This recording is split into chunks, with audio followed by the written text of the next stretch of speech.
so we've finally got an election date. We know how long the runway is. We know where the try line is, or the goalposts are, or the finish line is, or whatever your metaphor du jour for the election date is. November 7th, that is the date. So planning can begin for political parties and the strategising can start to ramp up. But will it just be deja vu? Because both leaders vying to be our Prime Minister are the same ones who faced off in 2023. And it's the first time since 1990 and 1993 that National and Labour have had the same leaders contest subsequent elections. So will it be any different to 2023?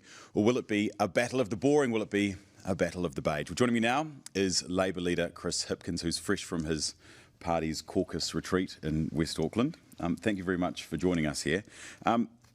Someone messaged me earlier today and asked me if you've been smashing at the gym. Have you been smashing it at the gym? Are you shredding for the wedding? I've maybe been smashing it a bit less in the kitchen. I've been on a bit of a diet for the last 6 months or so. Yeah, I have to confess, but it's a good thing. I feel healthier. Yeah. So are you shredding for the wedding, or are you shredding for the election? Both. I know election campaigns take a lot of energy, and so I've certainly been focused on my own health for the last 6 months or so because I want to be match fit for the big contest. Yeah. We've had quite a lot of comments about it going, whoa, has he been throwing some iron around at the gym? Well, There's been a bit of exercise, but I think the main thing that's made a difference is actually just being a bit more conscious about what I eat.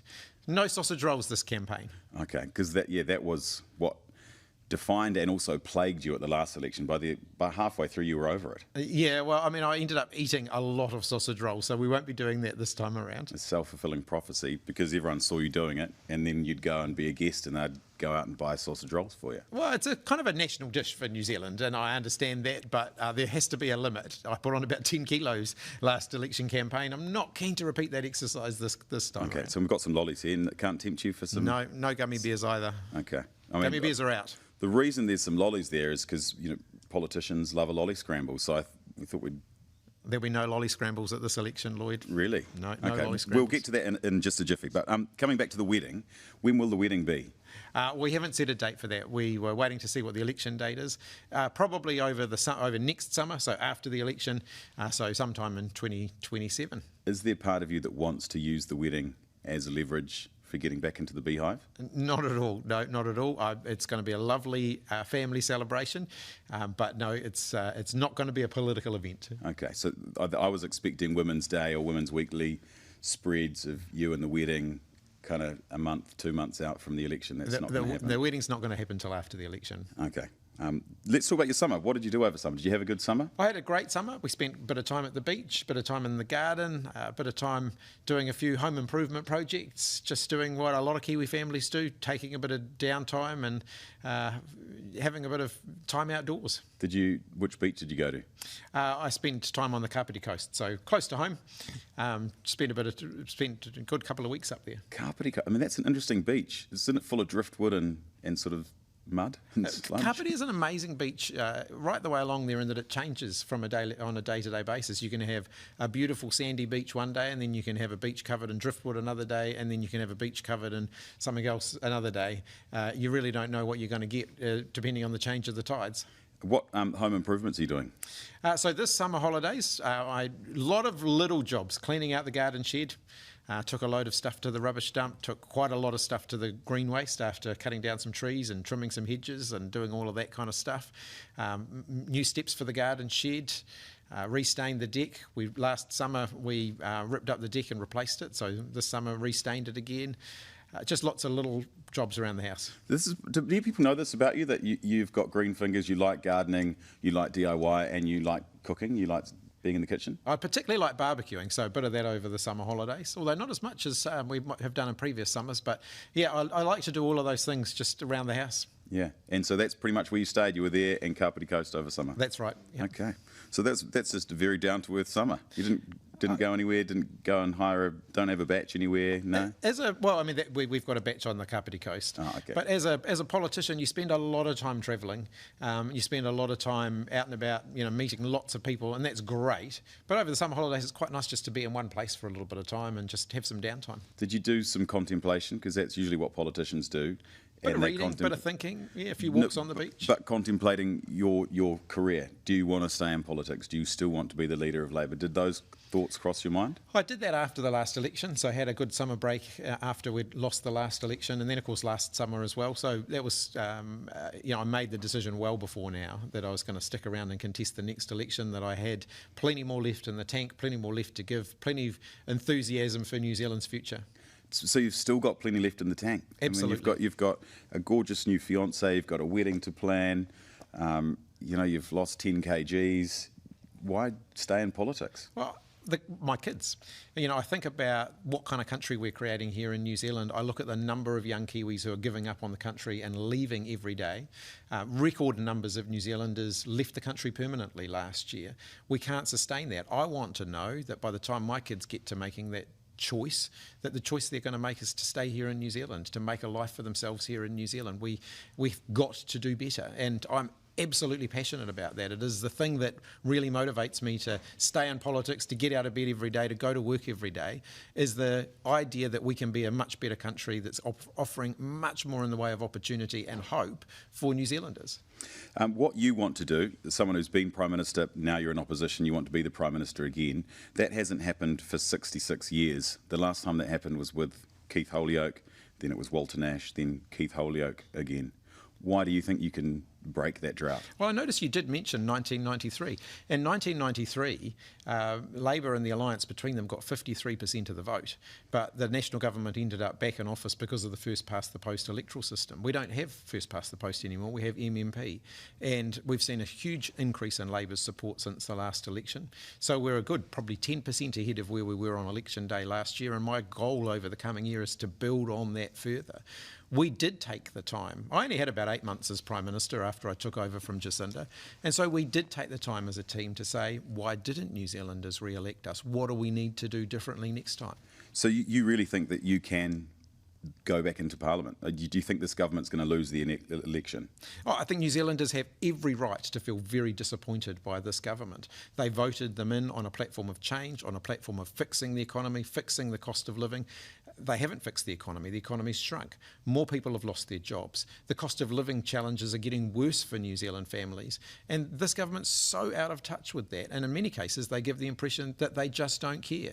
Yesterday, Nicola Willis said that she didn't think she was responsible for people losing their jobs. She is directly responsible for people losing their jobs. Well, if you asked her that question, she'd say that it was your government that's responsible for that because you set up those conditions for what they've had to come and clean up. Absolute nonsense. This is a constant pattern from this government of just find other people to blame for the consequences of the decisions that they have made. The government spending cuts, the tax breaks for landlords, the tax breaks for tobacco companies, the cuts to our health system, these are their decisions. You did this, though, when you were in government for those 6 years, though. You blamed the previous 9 long years of John Key and Bill English. You blamed it even when you were Education Minister, the underinvestment in schools. We accepted the responsibility for the decisions that we took as a government. And I accept that. But you still blame the previous government, though. Not everybody agreed with every decision that we took. But this government won't even accept responsibility for decisions that have clearly been theirs. I mean, the medicine might be tough, but the patient requires it. It's a Maggie Thatcher quote. Do you agree with that? Because that's what this government is essentially doing. They've made a terrible set of choices. To say that we just had to give tax breaks to tobacco companies is wrong. To say that we just had to give tax breaks to landlords, that's wrong. To say that we had to make cuts to our health system that mean that more people end up in an emergency department, that's just wrong.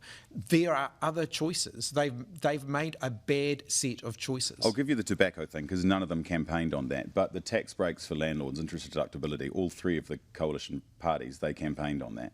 So people voted for that. And that's a multi-billion-dollar commitment they made. Yep, so when Nicola Willis says that we have a structural deficit as a country, she has contributed to that through the choices that she has made. She has created that structural deficit. You go back to what Treasury was saying before the last election, when they put out the pre-election finance update for the government, which is produced independently of the government, so we don't tell them what to put in that.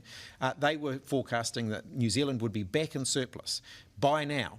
And Nicola Willis took that and flushed it down the toilet. Let's talk about you as the leader, because this week we saw the Council of Trade Unions mood of the workforce survey, and for pretty much all the leaders, apart from a handful of them, it was pretty gruelling for the Prime Minister, but for you in particular, and you would have seen some of these because I interviewed or got a comment from your office for them, but this is how some of these workers, and these are kind of your bread and butter. These are unionists, blue-collar workers. They're kind of the Labour's bread and butter. This is how they describe you.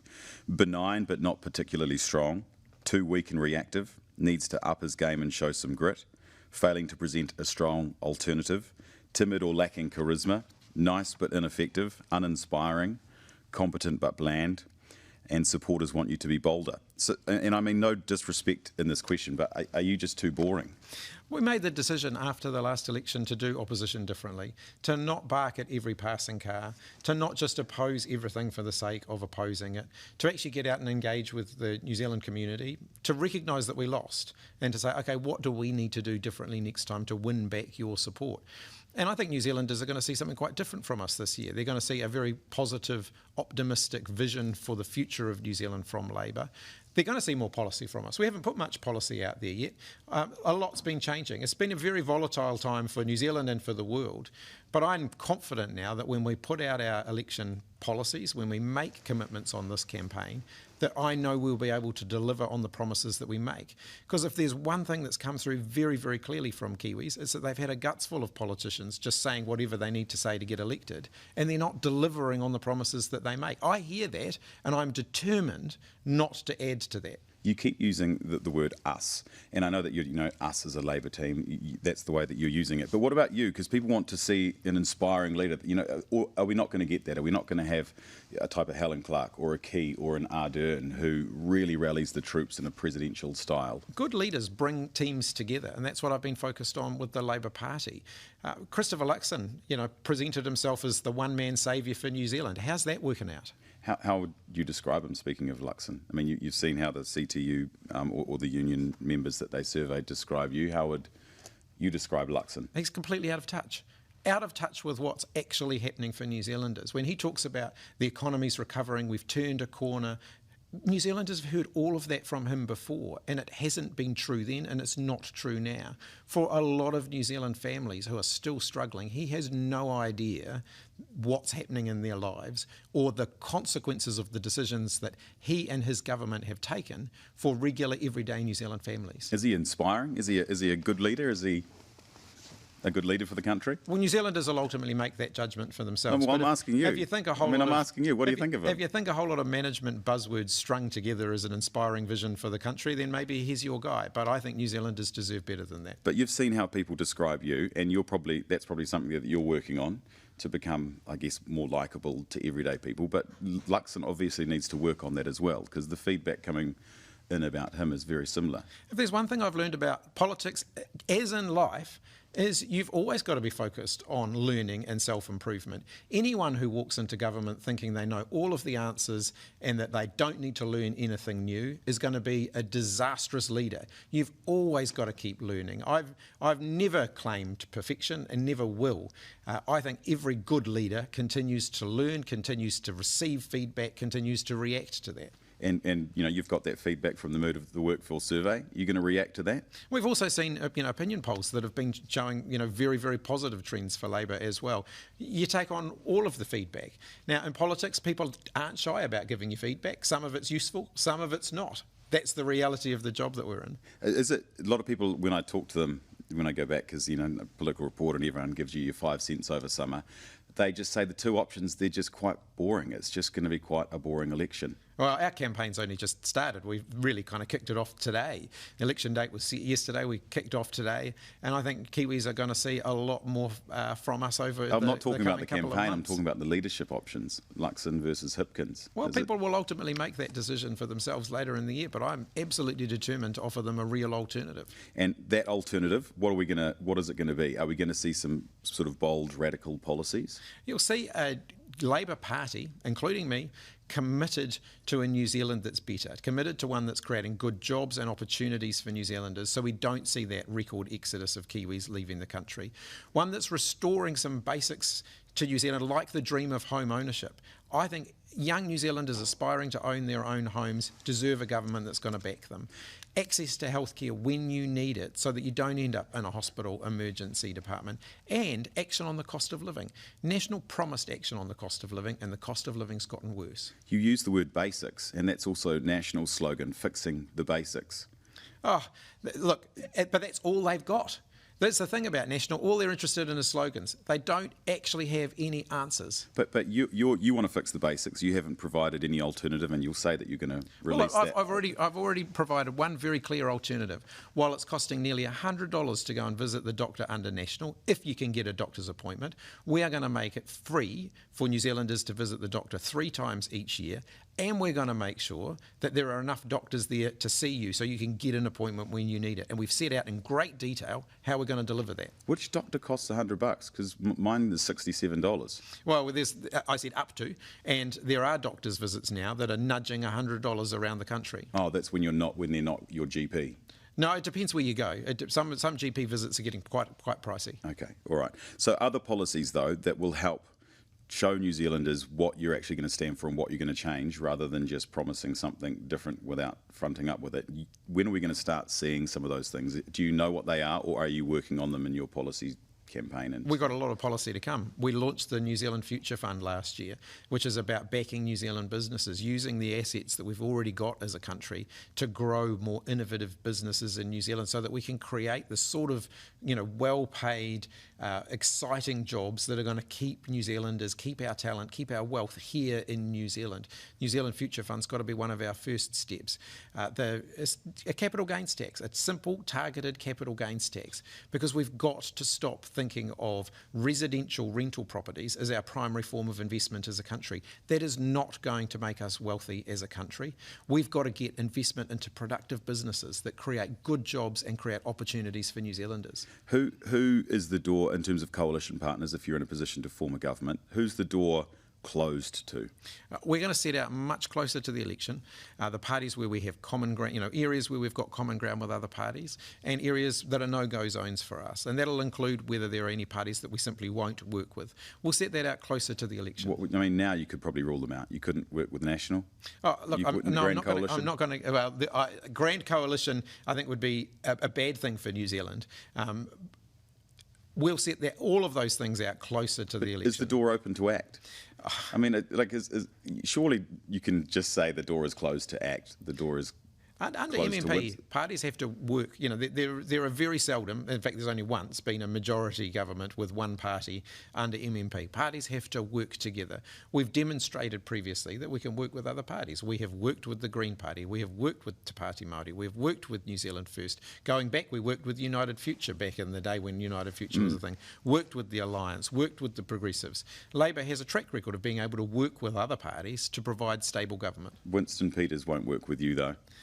Look, there's a lot of water to flow under the bridge before this year's election. We'll be setting out closer to the election in terms of the next term of Parliament, the parties that we think we can work with and the ones that we can't. So until then, the door is open to everyone. You just haven't decided who it's closed to. I know everybody's loves to. All of the journalists love to speculate about these things. Well, it's not just journalists. It's probably people out there. They know there's an election date. It's November the 7th. And the Labor Party wants to be in government. Will they work with Winston Peters? Could they work with ACT? A lot of the parties haven't even set out what they're campaigning on at this election. And that actually does matter. What parties' priorities are does matter in terms of whether you can find common ground and work with them or not. Let's talk about the MPs in your party. You've got, some people would say there's a lot of people who have been there for a while. You've got Sepuloni's been there for a while. Megan Woods has been there for a while. Willie Jackson's been there for a while. Jan Tinetti's been there for a while. Damien O'Connor. Phil Twyford is still there. Do you need to have a bit of a refresh? Is it a bit too stale? Get some new faces in there to really inspire the electorate. If you look at the top 9 MPs, so the front bench of Labour's lineup in Parliament, only 3 were there 4 years ago in terms of being in that senior lineup. So the rest are people who have come through, new people who are coming through. You do need your experience too. You've got to have the right mix of people. You need some new perspectives, some new energy, but you also need people who understand how to run government. And I think we've got the balance right there. Okay, so you've always said that there's some exciting candidates that you're yet to announce. watch the space. Are there some that are going to really inspire the electorate? I think there'll be some people putting their names forward for Labor that will perhaps be a bit unexpected, and I think that'll be a very, very healthy thing. Just quickly, what are you doing in Auckland to make them vote for Labor again? Because they boycotted you at the last election. There were some hardcore red seats that you lost. Te Atatū you nearly lost as well, but you lost Mount Roskill. You nearly lost Mount Albert. You hung on to that, but you lost Tamaki Makaurau, Te Tai Tokerau, and there's a few others around the country that you lost. But mainly in Auckland, the party vote was bad for Labor. How are you going to get it back?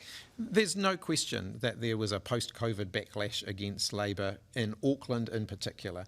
Those last lockdowns in Auckland were fresh in people's minds when they went to the polling booth last time around. COVID was a really tough time for Aucklanders, even more so than around the rest of the country. Auckland bore the brunt of New Zealand's COVID response, and we were the heads of that COVID response. Now, I'm very proud of how New Zealand came through COVID, but I acknowledge for Aucklanders, it was really tough going, and particularly that last long lockdown was really, really hard.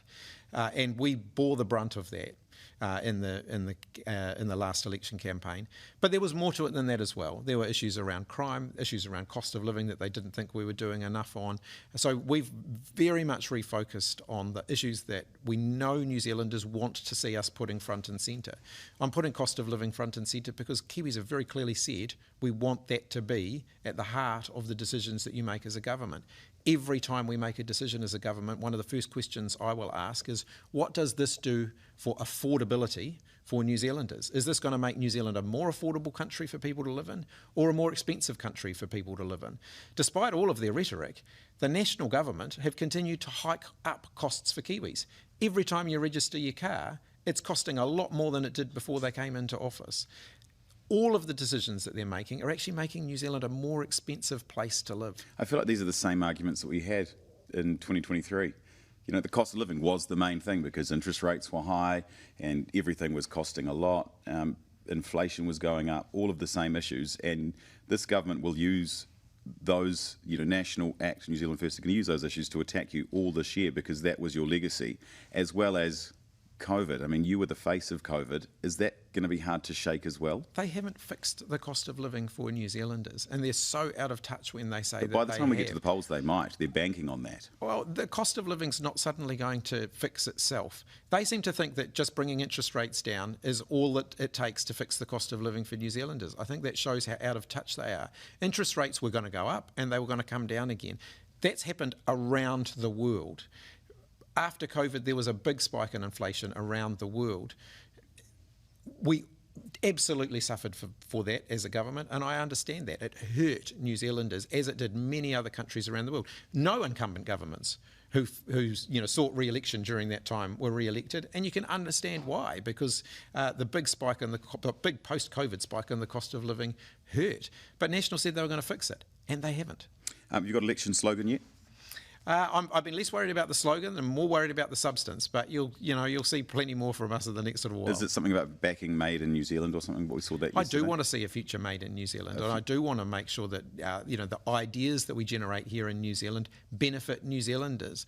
We have seen far too much as a country of great ideas starting here in New Zealand and then quickly disappearing offshore, including with the very talented people who come up with them. We've got to keep more of that here in our country so that we all benefit from it. Te Pāti Māori says they could work with Winston Peters. Could you work with Winston Peters?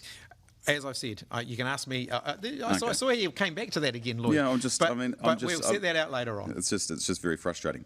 Anyway, finally, what's your favourite lolly? Given you don't want to do a lolly scramble in terms of policy ahead of the election, what's your favourite lolly? I'm dark chocolate. If you catch me in a moment of weakness. There's no dark chocolate in there. There's some no jelly, dark chocolate. Some jelly beans, some aeroplanes, some sour Fiji. Definitely off the gummy bears. Okay. Well, there you go. Stay off the gummy bears because it's obviously impressing people. But thank you very much for your time today. Cheers, Lloyd.